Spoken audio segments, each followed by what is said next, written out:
Well, Kyle Whittingham is at it again, making statement that has caused quite the stir across Twitter, throwing gasoline on the flames of the already raging rivalry between Utah and BYU. So we're going to take a look at his statement and see, is it worth making a big deal over, or is it like Utah fans say and it's nothing at all? Let's take a look.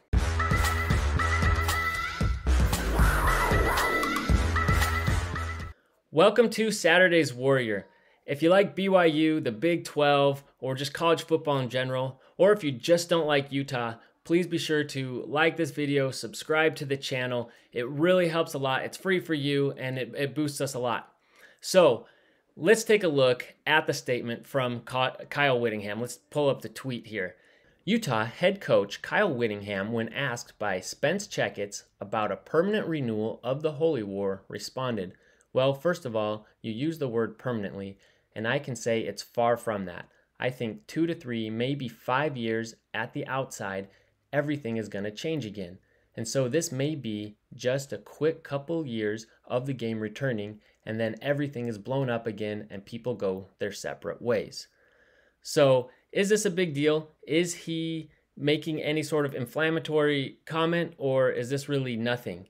So yesterday I was talking to my dad, who is a Utah grad, and I asked him if he'd seen the comments. He said no, he's not on social media. So I read it to him, and his reaction was very similar to that of Utah fans on Twitter, which was, well, this is nothing. We all know that realignment's still going, that there's a lot more that's going to happen before everything is said and done. But what gets me here is that Kyle Whittingham knows what the intention of the question is. The question is asking about the rivalry being reunited without any breaks, as it has had from time to time over the course of Utah's tenure in the Pac-12 and BYU's independence. But now being in conference, that'll be a game that we can count on seeing every year. And he knows that's what the question is getting at. But he deflects and decides instead to focus on realignment. And so it's true. Realignment's happening. There could be a lot more changes, and it could affect the Big 12. Maybe BYU and Utah will not be in the same conference for the long term. We will see. But he's very specific about the time frame. He says 2 to 3, maybe 5 years. I mean, they're not even going to officially join the Big 12 for one more year, and he's already putting a time limit, a time frame on their exit, and saying, yeah, it's not going to last long. And so he's already not even in and already has 1 foot out the door.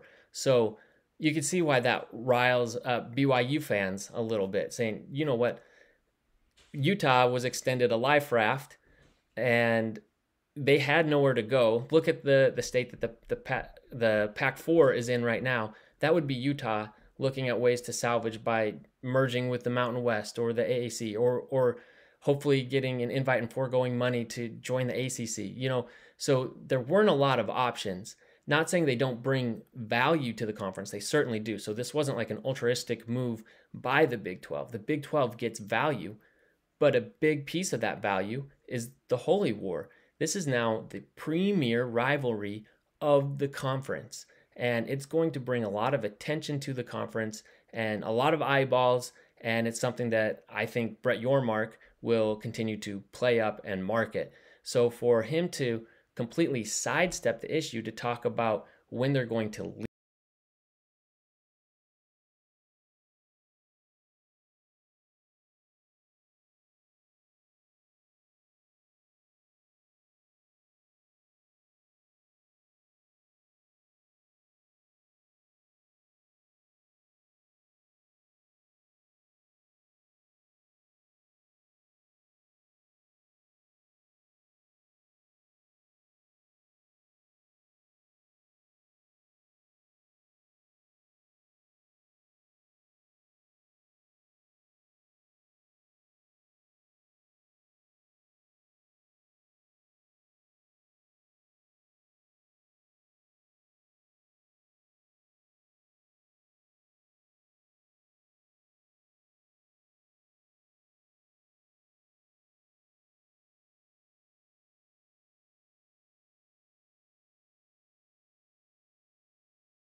brands do matter.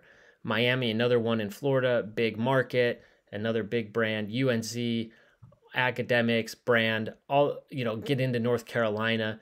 At Stanford, it was kind of surprised that they didn't get added this last time around. UVA, another great academic institution, get into Virginia. But now we go to that next tier, and that's 1, 2, 3, 4, 5, 6, 7. So that's 7 schools already right there. You get into this next tier of, well, really, how big does the conference want to get? Well, you've got the Arizona schools that get into a market that's much bigger than Utah. Cal, Duke is a huge brand. Atlanta is a huge market, and Georgia Tech, great academic school. Kansas, big brand. AAU, right there, kind of more in the geographical footprint. Maybe that matters. It doesn't really seem to anymore.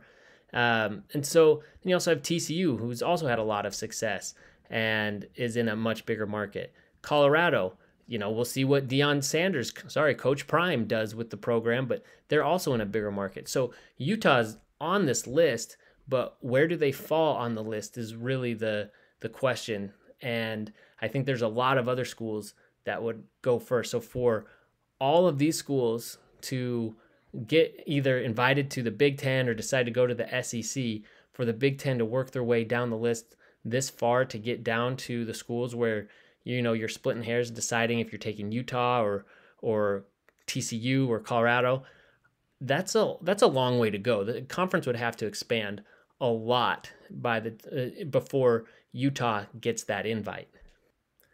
So when Whittingham refuses to directly answer a question about a long-standing, very heated rivalry that is going to be reunited, and instead think about a hypothetical future of potentially joining the Big Ten, seems a little odd to me. It reminds me of the time of another interview that I saw, I believe, on Twitter, and I couldn't find it. I wanted to show it here, but where he was asked about the rivalry, and it was clear that they were asking about the Holy War, the BYU-Utah rivalry, and he is intentionally obtuse and pretends like he doesn't understand. Who do you mean? USC, Oregon?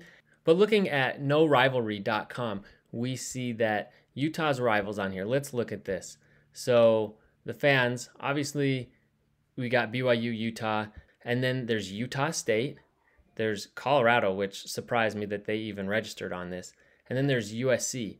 But look how one-sided it is. You have Utah sees USC as a rivalry, but USC doesn't even acknowledge Utah. And we go to USC's page, and it's the same. They have all these other rivalries, and then even Oregon, they say, yeah, USC is a rival at a 7.5. Utah has them at 10.3. USC at least acknowledges Oregon somewhat, but there's nothing, not even a blip on the rivalry with Utah. Utah, their rival is BYU. So when he's asked about the rivalry, it's clear that it's the Holy War and that it's a big deal. So let's use a dating analogy to summarize this. So there's a guy, he leaves home, goes to California, gets this new girlfriend. They're doing really well, successful. There's a lot of money. But then several years down the road, he thinks everything's fine, but it turns out she's been lying to him. There's a lot of debt. Things start falling apart. And next thing you know, there's really no relationship left. And because this guy can't handle being on his own, he goes back to his hometown and finds another girl. And maybe she's not as cool or whatever as the other girls that he's dated in the past, but he settles for that, thinking, okay, I can come here, but it's okay because there's an even better looking girl with a whole lot more money that she hasn't called me yet. She's going to call though down the road when she's ready. We haven't even spoken yet.